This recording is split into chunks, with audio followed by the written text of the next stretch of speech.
Hello everyone, welcome back to my channel. তোমরা সবাই কেমন আছো? আশা করি ভালো আছো। আমরা বেশ ভালো আছি। যার যা জ্বরটা ছিল, শরীর খারাপ ছিল, সব সেরে গেছে। এখন সবাই একদম ওকে আছে। আর কালকে তোমাদের সাথে দুটো স্টুডেন্টের মিট করিয়েছিলাম। আজকে তিনজন আছে, তিনজনে মিট করাবো। তিনজন একে একে নিজের নাম বলবে, আর কে কোন ক্লাসে পড়ে, কোন স্কুলে পড়ে সেটা বলবে। আর এদের পড়া হয়ে গেছে, অ্যাবসলিউটলি পড়া হয়ে গেছে, তবে আমি ভিডিও করছি।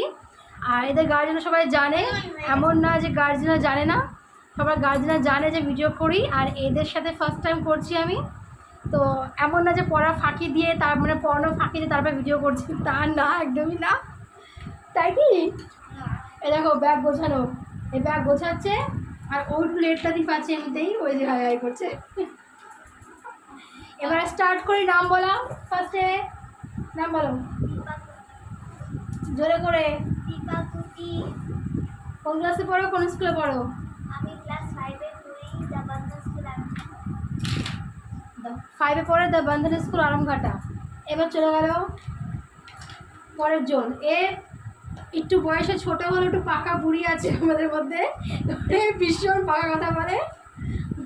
টাকা দিকে না, লজ্জা পাচ্ছে কিন্তু একদমই না। আমি বলে দিচ্ছি, এ হচ্ছে কি বড় হয়ে কী হতে চাস? IAS অফিসার হতে চায়, ওর একটা অ্যাম্বিশন আছে। আর এ হচ্ছে কি বড় হয়ে হিরোইন হতে চায়। আর আমি এর সাপোর্ট করছি, আমি জানি ও হিরোইন হতে পারবে, অন্তত চেষ্টা করবে, তাই না অনুষা? নাম বল, নাম বল, নাম বল। অনুষা মণ্ডল, কোন স্কুল? বীরনগর শিবকালী গার্লস। সবার বিরুদ্ধে গিয়ে ও হিরোইন হওয়ার চেষ্টা করবে। বাহ, গুড। এগিয়ে আসেন। আর এই সবার থেকে ছোট, বাট দেখে সবার থেকে বড় মনে হবে অবশ্যই। এর নাম হচ্ছে অরণ্য রায়। অরণ্য রয়। কোন ক্লাস? কোন স্কুল? বিদ্যানিকেতন শিশু বিহার 4। হ্যাঁ, বিদ্যানিকেতন শিশু বিহার 4, কুশাগ্রাম। একটু পড়ে শোনাও তো। ও পড়লে পরে বলে না, 18 মাসে বছর, এই কথাটা অরণ্যর জন্য একদম খাটে।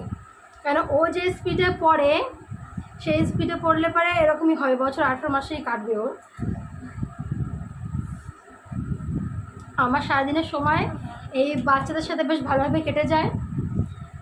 সকালে ঘুম থেকে উঠে পড়ানো শুরু হয়, রাত এখন 8:30 বেজে গেছে, এখন মধ্যে টানা আমি পড়াই। এই টাইমটা আমার টানা পড়ানো থাকে, আর বেশ মজার সাথে কাটে। আর এরা সবাই পুচকি পুচকি ছিল, এই একটু পরে জয়েন করেছে আমাদের মধ্যে, কিন্তু ওরা দুজনই খুব ছোট ছোট ছিল যখন পড়ানো শুরু করেছে। 2-এ 1-এ, এখন পড়তে পড়তে 3-4 বছর সবার মানে বড় হয়ে গেছে সবাই। দুদিন পর দেখবো আমার হাইটে হাইটে চলে এসেছে। না সিস্টার, তোমার হাইটে অনুষা চলে এসেছে, আম্মু চলে এসেছে। এই দেখেছো, আমার হাইট চলে এসেছে। ভীষণ লজ্জা পাচ্ছে এরা। সবাই টাটা করে দে। টাটা। এটা একটা ছোট্ট ব্লগ, মানে ব্লগ বলতে কি শুধুমাত্র ইন্ট্রোডাকশন চলছে। আগের দিন 2 জনের সাথে হলো, আজকে 3 জনের সাথে হলো। আমার কিছু স্টুডেন্ট আছে, অল্প কিছু স্টুডেন্ট আছে, যাদের সবার সাথে তোমাদের সবাই আলাপ করিয়ে দেবো আমি। 4 জন বাকি, আর 4-5 জন আছে, ওদের সাথে আমি মিট করে দেবো সবার সাথে। আর যারা যারা টিউশনি পড়ায় তারা তারা জানে আমার যে গলার ভয়েসটা ফাটা বাঁশের মতন, এইটার কারণ একটা, এরা সবাই এর জন্য দায়ী। কারণ অতটাও মানে খারাপ ছিল না, চুপ কর, অতটাও খারাপ ছিল না আমার গলা। এদের পিছনে চেঁচাতে গিয়ে আমার গলার ভয়েসটা এমন হয়ে গেছে, তাই না? আর যদি কেউ যদি ওকে হিরোইন হিসেবে দেখতে চাও, তো ওকে সাপোর্ট করো। সবাই ঠাকুরের কাছে দেখো যাতে হিরোইন হয়ে যা। একজন চলে গেছে, আর 2 জন আপাতত বসে আছে। যদিও বা এদের সবাই সবার মা বাবারা জানে, তা সত্ত্বেও একটা মনের মধ্যে একটা ভয় ভয় কাজ করে, যদি কারণ কি, যদি কেউ যদি কিছু বলে সেটা টেনশন কাজ করে। লাল করে দেয় নাকি? ঠিক আছে, এবার আজকের জন্য এইটুকু ভিডিও।